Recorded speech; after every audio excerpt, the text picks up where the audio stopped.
Hello and welcome. My name is Christina from Empowered Creator. I am a mindset and conscious manifesting teacher and coach, and this is my YouTube channel. Here I talk about all things law of assumption, mindset, conscious manifesting, the quantum universe, and a lot more. And my goal is to simplify everything without the fluff.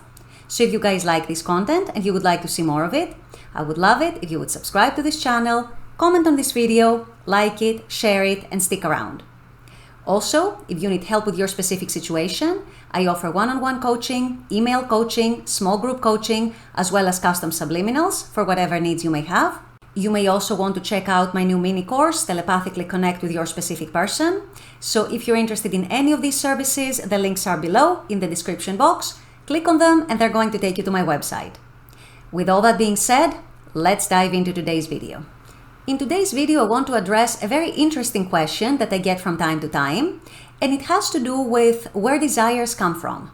There are coaches out there and communities out there that teach people that there are two kinds of desires, one kind that comes from the higher self, and another kind that comes from the ego self.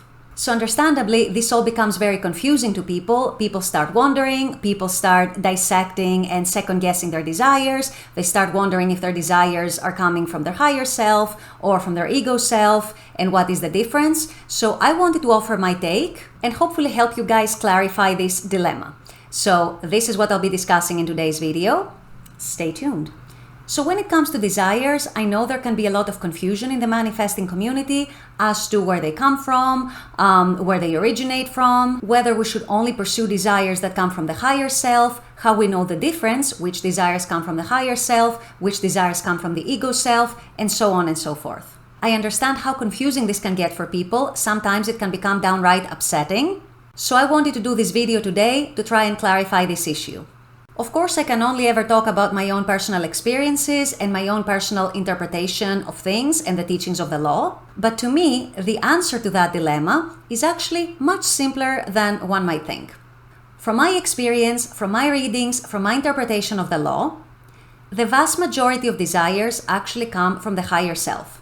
There may be a small exception for some desires, which I'm going to touch upon in a minute. But the way I see things and the way I teach things, the vast majority of our desires actually come from our higher self. When a desire comes from our higher self, what that means in practice is that it's a desire that it is meant for us. It is meant for us to experience. It is meant for us to live it with our five senses. And it is a desire that's been given to us by our higher self because our higher self already knows how this desire feels. Our higher self has already experienced this desire in the fourth dimension. And our higher self knows that this is a desire that is meant for us. It's giving us a nudge to experience it, to bring it forth in our 3D reality so that we can live it, so that we can make our life more pleasant, so that we can make our life more fun. And the reason we're able to imagine it is because our higher self has already lived it, has already experienced it in the 4D.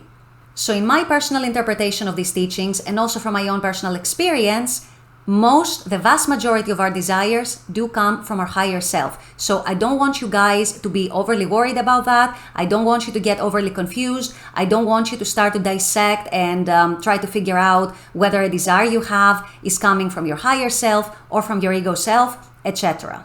If you have a pure, genuine desire that makes your heart sing, that when you imagine it, you feel the happiness, you feel the excitement, you feel how it would feel to actually have this desire in your life, in your 3D life right now, and that makes you blissful, it makes you excited, it makes you feel complete, it makes you feel full, it makes you feel safe and reassured. All of these are great indications that your desire is pure, your desire is genuine, and that it's coming from your higher self. So please, please, please don't question your desire. If it's something that comes from your heart, you're going to know it. If it's something that your heart wants, it means it comes from your higher self. And another important thing to mention here is that this also applies to desires that, according to our social conditioning, might seem a bit controversial. These desires are still given by our higher self. These desires are still meant for us. These desires are still given to us for a reason. And the reason is that we are meant to experience them. Now, I did mention earlier in the video that a small fraction of our desires might actually be coming from our ego self. So which are these desires? I'm going to keep it simple. These are the kinds of desires that are not pure and genuine in the sense that they may not be seeking to make our life easier, happier, more pleasant, more fun, etc. But instead, they may be seeking to satisfy some lower instincts, if you will. Those urges, those instincts, those insecurities, those fears that come from our ego mind. Let me give you some examples to illustrate this better. And again, this does not apply to the vast majority of desires, so keep that in mind.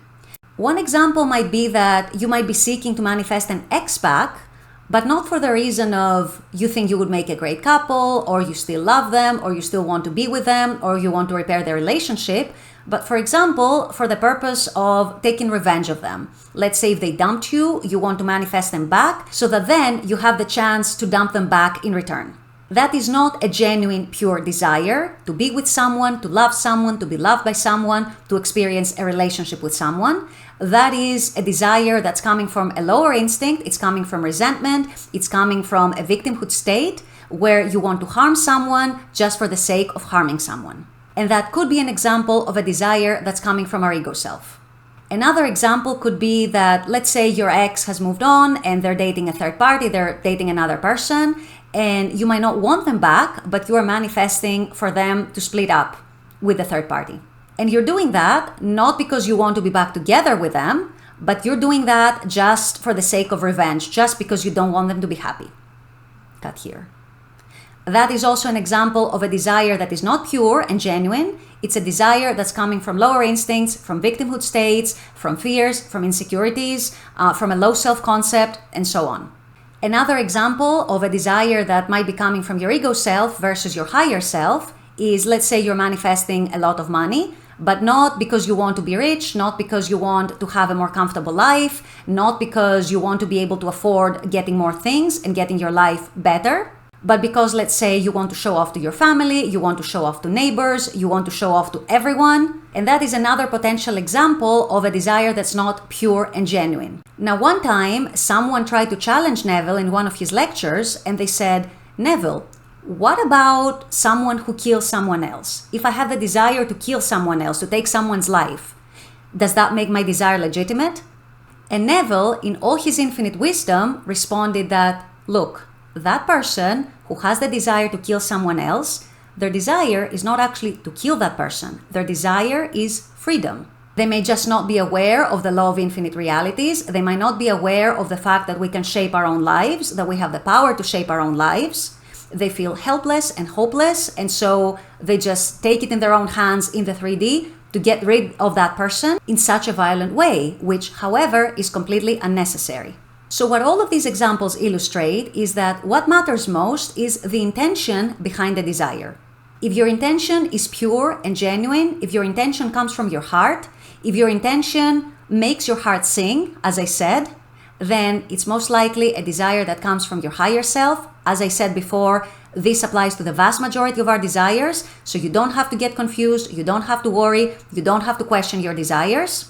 The only desires you may need to question are desires that are born out of a need to seek revenge, a need to show off to others, and all of these kinds of lower instincts and lower states, if you will. And you will also notice that the desires that fall into the latter category are desires that could actually be satisfied by something else. What do I mean? If you're trying to manifest your ex back just to dump them in return, really what you need is a higher self-concept, higher confidence, a higher sense of self-worth, a higher sense of I am lovable, I am worthy of love, I am worthy of commitment, I am worthy of being chosen.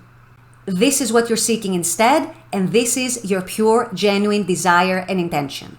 So the best way to know if a desire is pure and genuine is to look at the intention behind the desire. And if the intention is not pure, you want to find what the pure and genuine intention is instead.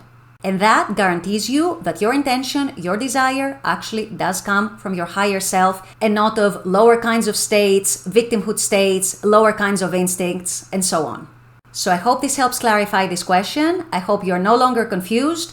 As I said, the vast majority of desires already come from your higher self, so don't overthink it, don't overanalyze it, don't overquestion it. With all that being said, I'm going to wrap up this video here. I intend that this has helped. As always, I very much appreciate you guys being on this channel, watching this content. I love making this content for you. And as always, I look forward to seeing you all at the next video. Until then, take care and bye-bye.